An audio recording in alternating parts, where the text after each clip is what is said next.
जय हिंद। कैसे हैं आप सभी लोग। आशा करता हूं आप सभी लोग अच्छे होंगे, स्वस्थ होंगे। और आरपीएफ कांस्टेबल का एग्जाम है अब अपने अंतिम पड़ाव पर आ चुका है। बहुत सारे बच्चों ने अपने अपने शिफ्ट में जाकर के आपको ये पता चल चुका होगा कि आपने कितने प्रश्न हैं वो अटेम्प्ट किए थे और कितने प्रश्न हैं वो आपके सही होने की उम्मीद है। और हर एक अभ्यर्थी ने अपने मन के मुताबिक जितना का वो टारगेट सेट करके घर से गए थे कि हमें इतने प्रश्न तो हर हाल में सही करके ही आने, उतना तो उन लोगों ने जरूर पहुंचे। क्योंकि इस बार आपको आरपीएफ एसआई की अपेक्षा आरपीएफ कांस्टेबल में जो जीएस का लेवल है उस लेवल को हर एक अभ्यर्थी को परेशान किया। और इस बार जीएस है वो अच्छी खासियत है। काफ़ी प्रश्न ऐसे हैं, बहुत सारी बुकों हैं में ही नहीं मिल रहा है, क्योंकि लगातार जो अभ्यर्थी रिव्यू दे रहा है उन्हीं के अनुसार मैं आपको बता रहा हूँ। तो इस बार आपका सेफ स्कोर क्या रहने वाला है, कितने प्रश्न अगर आपके बनना है तो आप लोग फिजिकल की तैयारी में लग जाओ। और फिजिकल भी आपका हल्के मत लेना, ये भी फिजिकल आपका अच्छा खासा है, ये बात आप लोग जान लीजिएगा। और अभी आपको लगातार आप लोग देख रहे हैं कि अप्रैल में आरपीएफ एसआई का फिजिकल कराए जाने की तैयारियां चल रही हैं। तो अगर आपका अप्रैल में फिजिकल होता है और अप्रैल में पड़ती है गर्मी तो सेकंड लिस्ट लगना 100% तय है, ये बात आप लोग जान लीजिए। क्योंकि उसमें भी ज़्यादा बच्चों को नहीं बुलाया गया है, ठीक है। और इस बार जो आपके आरपीएफ कांस्टेबल है इसमें कितने बच्चों को बुलाया जा सकता है, कितने बच्चों पर आपकी फिजिकल कट ऑफ लग सकती है और क्या एक फिजिकल के लिए सिर्फ स्कोर रह सकता है, वो मैं आपको इस वीडियो के माध्यम से बताने वाला हूं। तो आज के इस वीडियो को शुरू से लेकर के एंड तक फुल वॉच करते रहना। अगर ये वीडियो और ये जानकारी आपको पसंद आए तो आप इसे एक लाइक और कमेंट बॉक्स में आप अपनी राय देना बिल्कुल ना भूलें। और मैं फिर से बता रहा हूँ, इस बार जो आरपीएफ कांस्टेबल है इसका फिजिकल की कट ऑफ कम जाने वाली है, ठीक है। इतना आप लोग समझ लीजिएगा। हाई बिल्कुल नहीं जाने, हाई ना जाने का कारण मैं आपको अभी जब वीडियो में आगे मैं आपको बता दूंगा और समझा दूंगा और इस चीज़ को आप लोग समझ भी जाएंगे। पहले मैं आपको आरपीएफ कांस्टेबल का जो फिजिकल है फिजिकल समझा दूं, क्योंकि मेन तो अब आपका फिजिकल है। क्योंकि जितनी आपको पढ़ाई करनी थी वो आपने पढ़ाई कर दी, लेकिन अब आपको फिजिकल निकालना सबसे ज़्यादा जरूरी है। जो विद्यार्थी पेपर दे के आ चुके हैं प्लीज़ आप अपनी रनिंग पर फोकस करो और आप अपने टाइम पर जरूर ध्यान दीजिए। क्योंकि गर्मियों का सीजन चला और गर्मियों के सीजन में आप लोग जितने ठंडे मौसम में रनिंग करो उतना आपके लिए बेनिफिट अभी होने वाला है, ठीक है। जब आपको पता चल जाए कि आपकी रनिंग है इस डेट से स्टार्ट हो जाएगी तो फिर आप उसी के अनुसार है कि कितने टाइम पर रनिंग हमारी हो सकती है तो उसके अनुसार आप लोग रनिंग करना स्टार्ट कर दीजिए। आज 17 मार्च हो चुकी है और कल 18 मार्च है, बस फिर आपकी परीक्षा है वो कंप्लीट हो जाएगी। फिर आपकी आंसर की आ जाएगी तो उसके दौरान हर एक अभ्यर्थी को अपना रियल स्कोर है वो मालूम है चल जाएगा, ठीक है। तो चलिएगा मैं अभी आपको मैं बता देता हूँ कि जो आरपीएफ कांस्टेबल में आपकी रनिंग है वो 1600 मीटर की होने वाली है मेल कैंडिडेट की। और मेल कैंडिडेट की 1600 मीटर और टाइम आपको लगना है 5 मिनट 45 सेकेंड। बढ़िया टाइम है। जितने बच्चों ने आर्मी की तैयारी की होंगे तो वो 5 मिनट की कीमत है वो जानते हैं। जबकि यहाँ पर आपको 45 सेकेंड का समय है वो आपको एक्स्ट्रा मिल ही रहा है। और लड़कियों की जो रनिंग है वो 800 मीटर है और इनका जो टाइमिंग है वो 3 मिनट 40 सेकेंड है, ठीक है। ये बात आप लोग जान लीजिएगा। मेल कैंडिडेट की जो लॉन्ग जंप है वो आपकी 14 फीट है और फीमेल कैंडिडेट की जो लॉन्ग जंप है वो आपकी 9 फीट है। हाई जंप है मेल कैंडिडेट की 4 फीट है और फीमेल कैंडिडेट की 3 फीट है, वो आपकी हाई जंप हो जाती है। और चेस्ट है वो आपका नॉर्मल 80 होना चाहिए और 5 सेंटीमीटर आपको फुला करके आपका 85 सेंटीमीटर तक आपका चेस्ट है वो पहुंच जाना चाहिए। मेल कैंडिडेट का लॉन्ग जंप और हाई जंप में आपको 2 मौके मिलने वाले हैं। अगर बाई चांस आप एक मौके में क्लियर नहीं कर पाते तो फिर आपको दोबारा मौका भी मिलने वाला है जिससे आप उसे आराम से क्लियर कर सकते हो। लेकिन ऐसा आपको वहाँ ना करना पड़े, आप इतनी अच्छी तैयारी करके जाओ कि पहली बार में ही आपका लॉन्ग जंप हो चाहे हाई जंप हो आपकी क्लियर हो जाए। आपको पता है कि 4208 वैकेंसी निकली थी आपकी कांस्टेबल की, ठीक है। और इसके सापेक्ष फिजिकल के लिए आपके 42,080 बच्चों को बुलाया जाएगा, यानी 10 गुना आपके बच्चों को बुलाया जाएगा, जैसा आरपीएफ एसआई में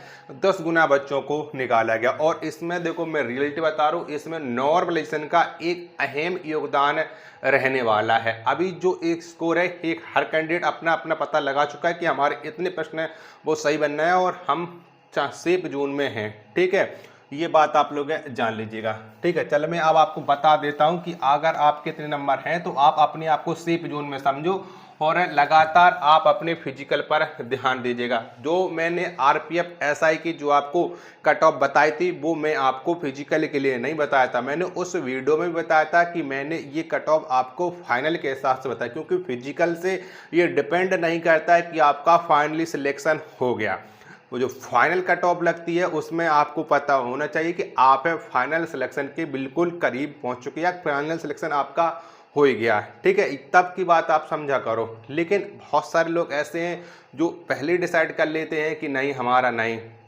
ठीक है, अब एक भाई ने बताया था कि आपने गलत बताई है, तो भाई मैं जानता हूँ, आपको अच्छी तरीके से जानता हूँ, वो टेंशन वाली बात नहीं है। लेकिन उस भी वीडियो में मैंने कहा था कि मैं आपको फिजिकल के लिए, मैं फाइनल के लिए बता रहा हूँ, लेकिन इस वीडियो में मैं आपको फिजिकल के लिए बता रहा हूँ। ये बात आप लोग जानिए, क्योंकि इसका फिजिकल भी अच्छा और इसका जीएस का लेवल है वो हार्ड है, तो इसलिए जीएस के लेवल को ध्यान में रखते हुए हर एक विद्यार्थी ने नहीं कर पाया, जो क्योंकि हर एक कैंडिडेट ने मैथ और रीजनिंग में बढ़ चढ़ कर के स्कोर किया है। क्योंकि आपको पता है कि मैथ के आपके 35 प्रश्न पूछे जाने वाले थे और रीजनिंग के भी आपके 35 प्रश्न, यानी 70 प्रश्न हो जाएंगे और 50 प्रश्न आपके जीके जीएस के और करंट अफेयर मिलाकर के टोटल आपके 120 प्रश्नों का आपका पेपर था। तो इसमें भी बहुत सारे कैंडिडेट ऐसे थे जिसने 30-35 स्कोर कर पाया, किसी ने 30 ही कर पाया, किसी ने 25 कर पाया। और जीएस में तो बहुत सारे कैंडिडेट हैं 20 से 25 तक नहीं पहुंच पाए, और जिनकी जीएस का लेवल अच्छा था वो अच्छा स्कोर किया। मैं ये नहीं कहूँगा कि आपकी तैयारी जीएस में अच्छी नहीं थी तो आपने अच्छा नहीं कर पाया। अरे आप भी तैयारी अच्छी करते हो, हर एक कैंडिडेट ऐसा है जो तैयारी अच्छी करता है। ठीक है, ये बात आप लोग जान लीजिएगा। चलिएगा, अब मेरे द्वारा कुछ अनुमानित स्कोर डिसाइड किया गया है। अगर इतना आपका बनना है तो आप अपने आप को सेफ जोन में समझो। अगर इसके थोड़ा बहुत भी अगर आप नीचे भी हो ना 1-2 अंक, तब भी आप फिजिकल की तैयारी करना। और फिजिकल की तैयारी के साथ साथ आप हर एक एग्जाम की तैयारी भी करते रहना, किसी भी गवर्नमेंट जॉब को जो भी आपका टारगेट हो कि इसका मुझे वैकेंसी आने वाली है, मैं पर्टिकुलर इस राज्य से बिलोंग करता हूं तो मैं इसकी तैयारी कर रहा हूं, ये मेरे राज्य में ये वैकेंसी आने वाली है तो मैं इसकी तैयारी करूँ। तैयारी आपको बराबर करनी जब तक आपका फाइनल सिलेक्शन ना हो जाए, और जो भी आपकी ड्रीम जॉब हो उस तक आप ना पहुँच पाओ, तब तक आपको पढ़ाई है वो बिल्कुल भी बंद नहीं करनी है। चलिएगा, अब यूआर की जो मेरे द्वारा फिजिकल के लिए कट ऑफ डिसाइड की गई है, अगर आपके 75 से लेकर के 80 नंबर के बीच में बन रहे हैं तो आप अपने आप को सेफ जोन में समझो। ठीक है, और फिजिकल पर ध्यान देते रहिए। वहीं पर हम फीमेल कैंडिडेट की यूआर में बात करते हैं, अगर आप 73 से लेकर के 75 के बीच में हो तो आप लोग अपने आप को सेफ जोन में समझो। और अगर आपके 1-2 नंबर कम भी है ना, तब भी आप अपने आप को सेफ ही समझो कि हाँ आपका सिलेक्शन हो जाएगा फिजिकल के लिए। वहीं पर हम ओबीसी कैंडिडेट की बात करते हैं। ओबीसी में अगर आप मेल कैंडिडेट हो, अगर आपके 73 से लेकर के 77 नंबर के बीच में बनना है तो आप अपने आप को फिजिकल के लिए सेफ समझो। वहीं पर हम ओबीसी में फीमेल कैंडिडेट की बात करते हैं तो 70 से लेकर के 72 नंबर के अगर बीच में आपके हैं तो आप अपने आप को सेफ जोन में समझ सकते हो। वहीं पर हम ईडब्ल्यूएस कैंडिडेट की बात करते हैं, ईडब्ल्यूएस में मेल कैंडिडेट हो तो 72 से लेकर के 75 के बीच में नंबर हैं तो आप समझ लीजिएगा अपने आप को, क्योंकि देखो आपको पता है कि ईडब्ल्यूएस में कम पोस्टें थी। और वहीं पर हम ईडब्ल्यूएस फीमेल कैंडिडेट की बात करते हैं तो 69 से लेकर के अगर आपके 72 नंबर हैं, तो 71 नंबर हैं तो आप अपने आप को सेफ जोन में समझ लीजिएगा फिजिकल के लिए।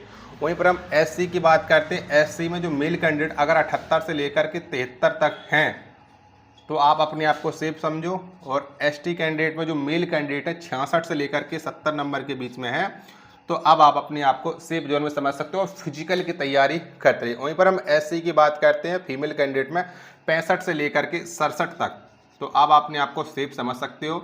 और एसटी के लिए 63 से लेकर के 63 या 64 आपके बनना है तो आप अपने आप को सेफ समझो। और देखो इससे अगर किसी भी कैंडिडेट के एक नंबर नीचे भी है तब भी आप फिजिकल करते रहो। फिजिकल करना आपके लिए सबसे ज़्यादा ज़रूरी है। और ये अभी देखो बिना नॉर्मलाइजेशन की स्कोर है, इसमें नॉर्मलाइजेशन ऐड होगा तो बहुत सारे कैंडिडेट के बढ़ेंगे नंबर, और नॉर्मलाइजेशन में बहुत कम अभ्यर्थियों के नंबर माइनस होते हैं। आपको पता है कि जब एक से अधिक शिफ्टों में आपकी परीक्षा होती है तो नॉर्मलाइजेशन लगाया जाता है। ठीक है, ये बात आप लोग अच्छी तरीके से जान लीजिएगा और तैयारी लगातार करते रहिएगा। फिजिकल करो, सुबह फिजिकल करो या शाम आप फिजिकल करो, चाहे फिजिकल एकेडमी में करो, जहां भी जिस तरीके से आप करना चाहते हो उस तरीके से आप लोग फिजिकल करो, लेकिन करना जरूरी है। जो बताया है मैंने सेफ स्कोर, ये एक एक्सपेक्टेड है और ये मेरे द्वारा अनुमानित है।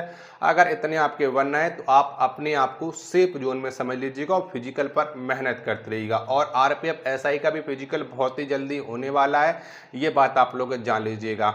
ठीक है, और कट ऑफ आप लोग देख रहे हो कि लगातार हर एक एग्जाम के अभी 4 से 5 एग्जाम है, 3 से 4 दिन पहले आपके लगातार आए हुए हैं होली के पहले, और उनमें हजारों विद्यार्थी पास हुए हैं और हजारों विद्यार्थी फेल, और लगातार अब कट ऑफ हाई गई है। तो कट ऑफ हाई जाने का सबसे बड़ा कारण यही है कि लगातार कंपटीशन बढ़ रहा है, और एक से अधिक जब शिफ्टों में पेपर होता है तो नॉर्मलाइजेशन है सबसे ज़्यादा मिलता है। ये बात आप लोग जान लीजिएगा। आशा और उम्मीद है कि ये वीडियो और ये जानकारी आपको पसंद आई होगी, तो प्लीज़ आप लोग इस वीडियो को एक बार लाइक और चैनल को सब्सक्राइब करना बिल्कुल ना भूलें। मिलते पर अपनी एक और नेक्स्ट वीडियो के साथ, तब तक के लिए धन्यवाद।